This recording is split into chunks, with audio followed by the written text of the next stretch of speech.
todos, gracias por escuchar este nuevo episodio del podcast. Estoy contento de estar de vuelta. La semana pasada ya no pude subir episodio, la verdad es que no me hice el tiempo para hacerlo. Estuvimos súper ajetreados porque tuvimos a la increíble visita del mismísimo Julio Navarro de Costa Rica, de su podcast Línea Curva.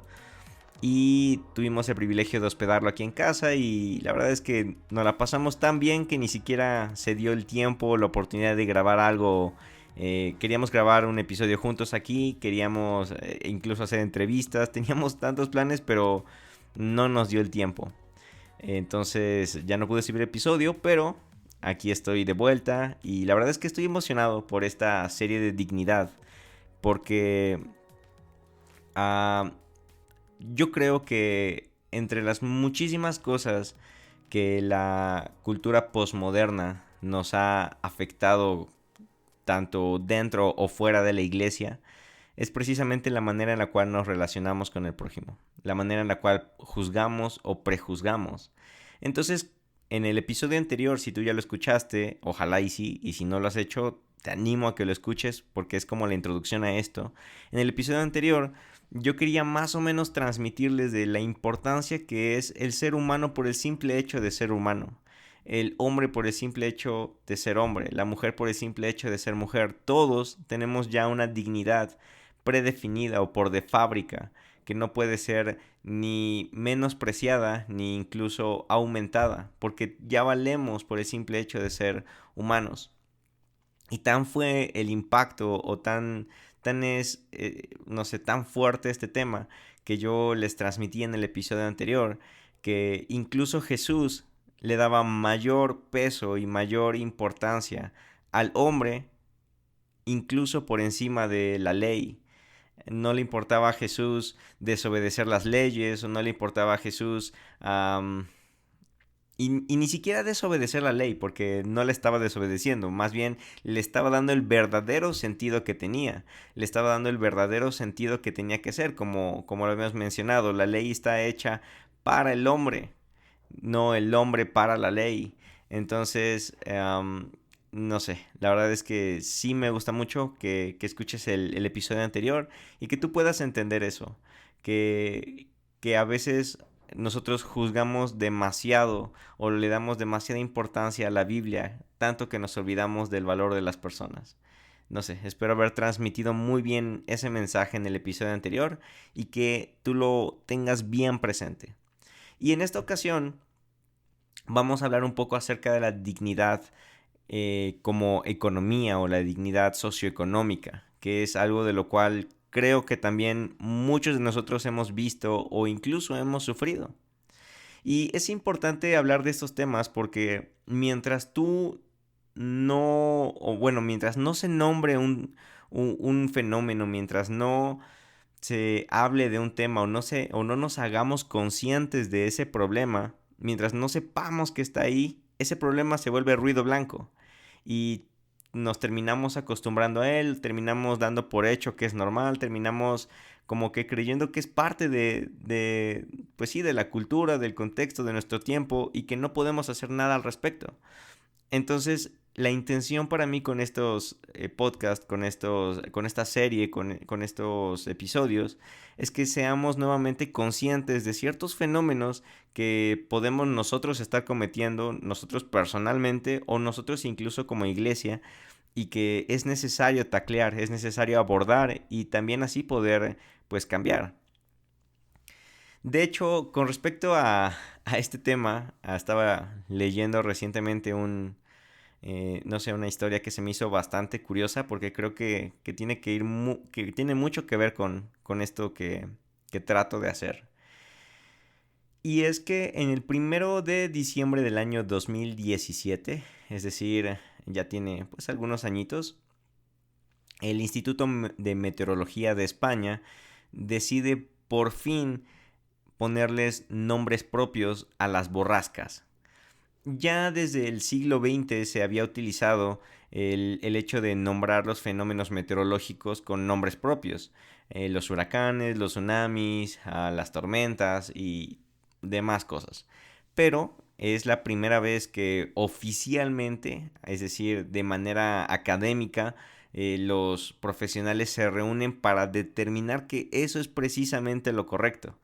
Y principalmente ahora dándole el énfasis a las borrascas, que son fenómenos meteorológicos que también llegan a traer mucho pánico cuando se avecina alguno, porque puede traer huracanes, puede traer, no sé, tornados, puede traer tormentas eléctricas. O sea, una borrasca, digamos que abarca muchos otros fenómenos más pequeños.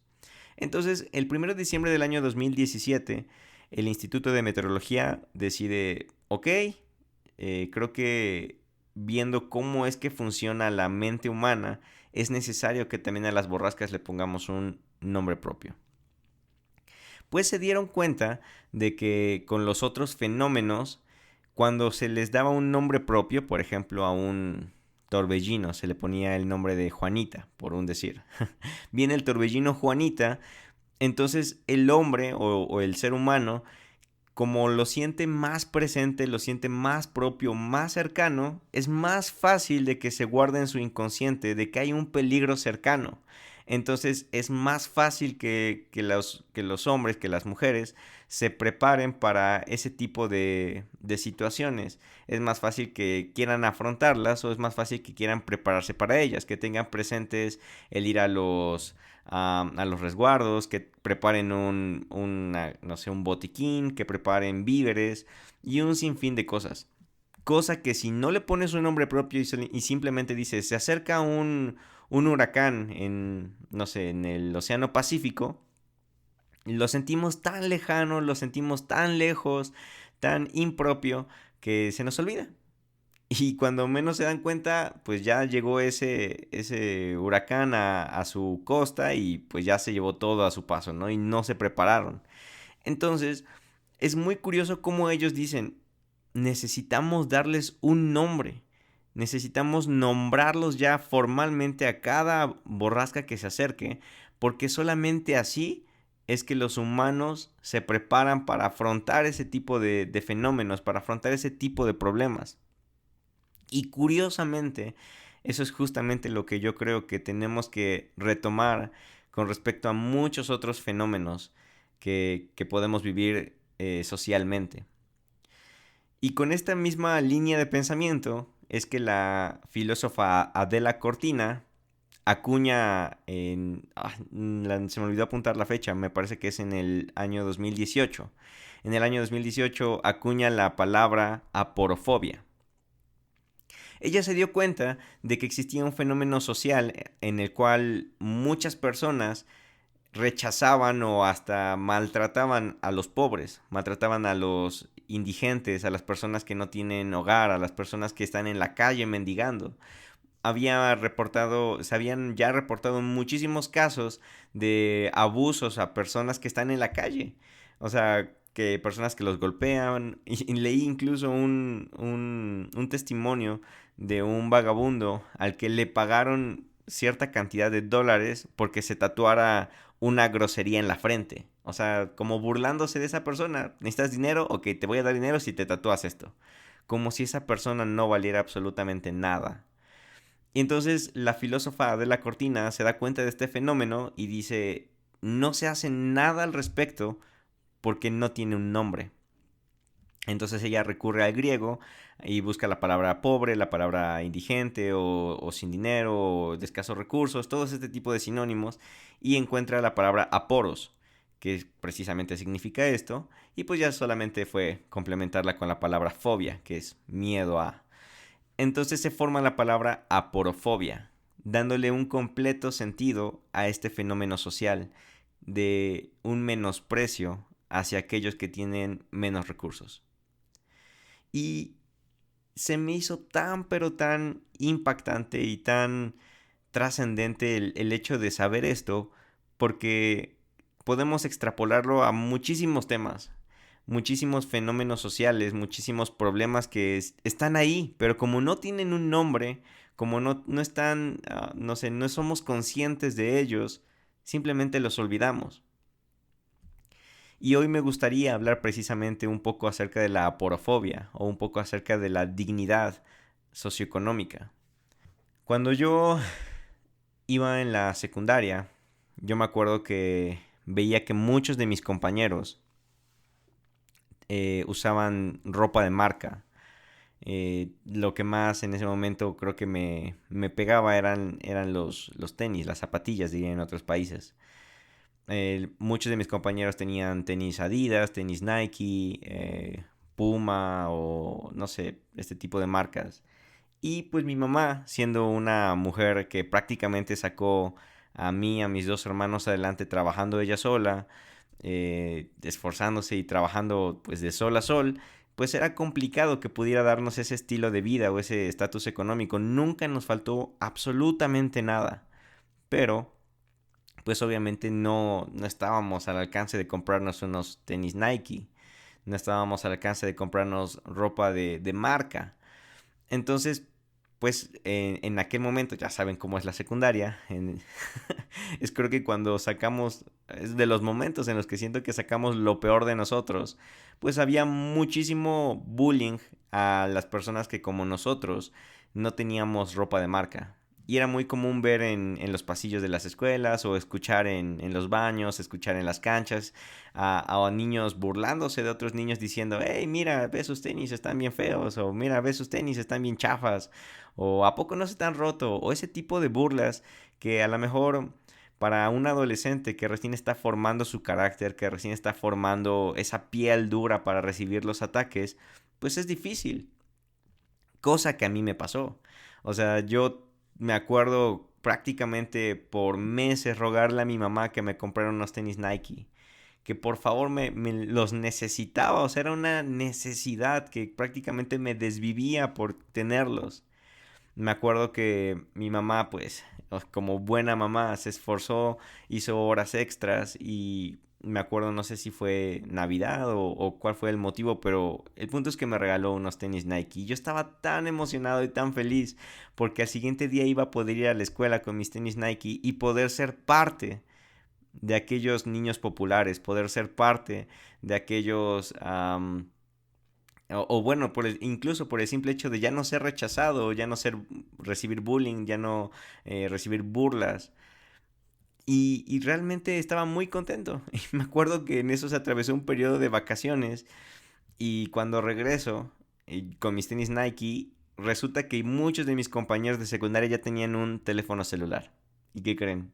Yo no lo tenía.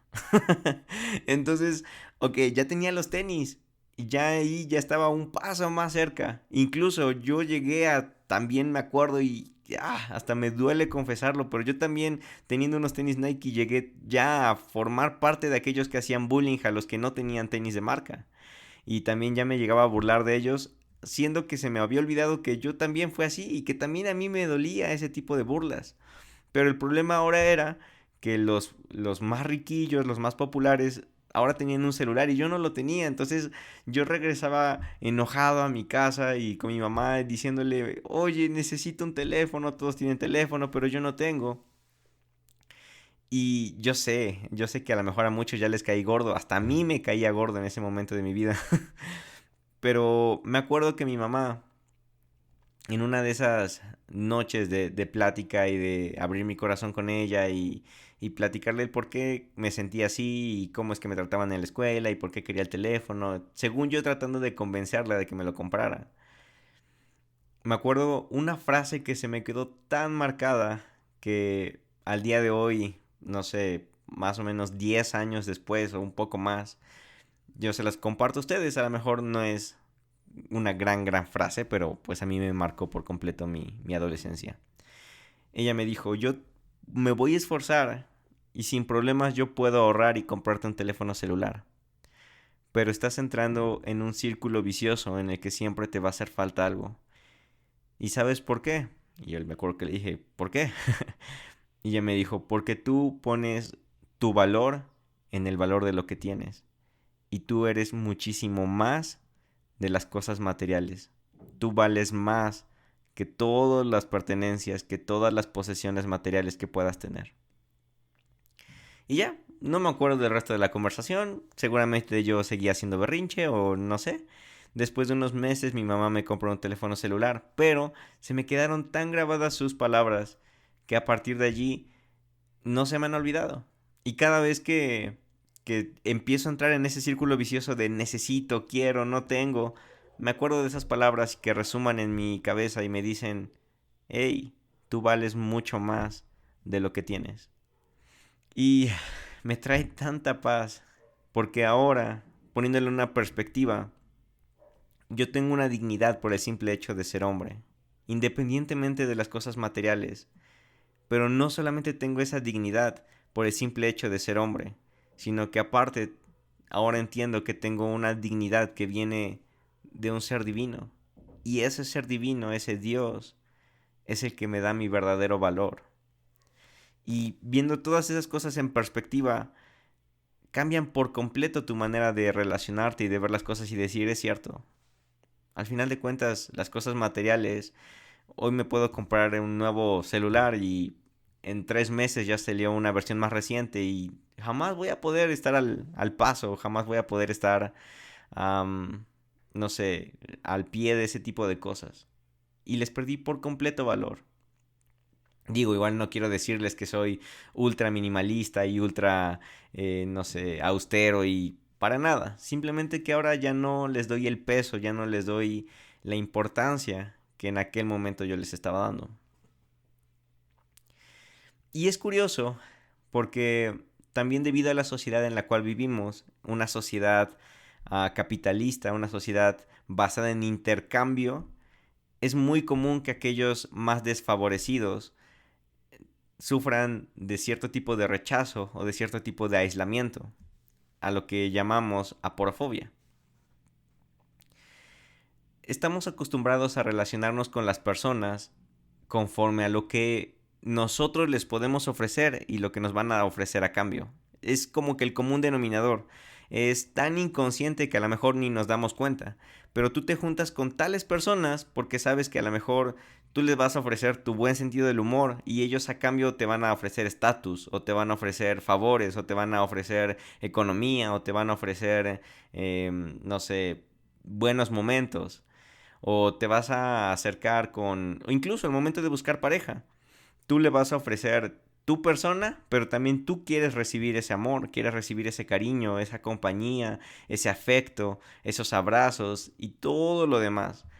De una u otra forma, consciente o inconscientemente, vivimos en una sociedad basada en el intercambio, basada en lo que yo te ofrezco y tú me ofreces. Pero aquí es en lo cual me gustaría empezar a aterrizar todo esto. ¿Qué hay de aquellos que no tienen nada que ofrecer o que no tienen mucho que ofrecer? Entonces, ¿los vamos a excluir todo el tiempo? ¿Vamos a hacer que se queden fuera todo el tiempo? ¿Vamos a evitarlos? ¿Vamos a separarnos de ellos todo el tiempo? Como lo hacían incluso en el tiempo de Jesús.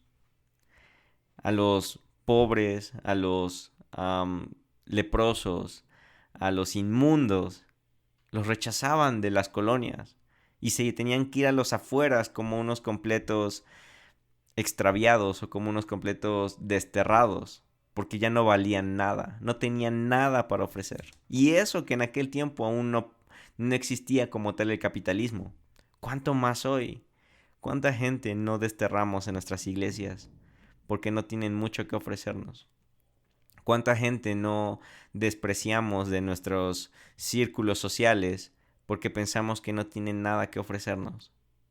¿A cuántos amigos o a cuántas personas tú has rechazado porque piensas que no te van a aportar nada a ti? Y eso, a lo mejor no de forma literal, pero es una variante de aporofobia. Miedo a los pobres, miedo a los que no tienen nada que ofrecer. Y me gustaría concluir yéndome a los mismos 3 escenarios a los que me fui en el episodio anterior. El primero es que quizás tú como persona o tú como iglesia o si tú te percatas que la cultura de tu iglesia tiene esta actitud de aporofobia, es momento de que seas consciente. Es momento de que aprendamos a no rechazar a las mismas personas simplemente porque no tienen ropa de marca, simplemente porque no tienen los tenis más caros, no tienen unos Yeezy, no tienen, no sé, jeans ajustados o no tienen chaquetas de mezclilla. Como iglesia necesitamos aprender a ver con dignidad a las personas, a saber que esa persona vale muchísimo más de lo que tiene en cosas materiales. Esa persona vale por el simple hecho de ser persona y aún más vale porque es un hijo de Dios, porque es creación divina. Vale lo mismo exactamente que tú, aunque tú tengas unos tenis de $2,000. Si tú has sido una persona o tu familia o tu comunidad o incluso tu iglesia ha, no sé, ha sido partidario de menospreciar a los que menos tienen, me gustaría invitarte a reflexionar. Me gustaría invitarte a pedirle a Dios que te ayude a ver a las personas con sus ojos. Me gustaría invitarte a ver a los demás con los ojos de Dios, a aprender a ver los corazones, a aprender a ver el valor por el simple hecho de ser persona. El segundo escenario es para aquellos que han sufrido de este tipo de discriminación, que a lo mejor nos guste o no nos guste, pero así es una discriminación.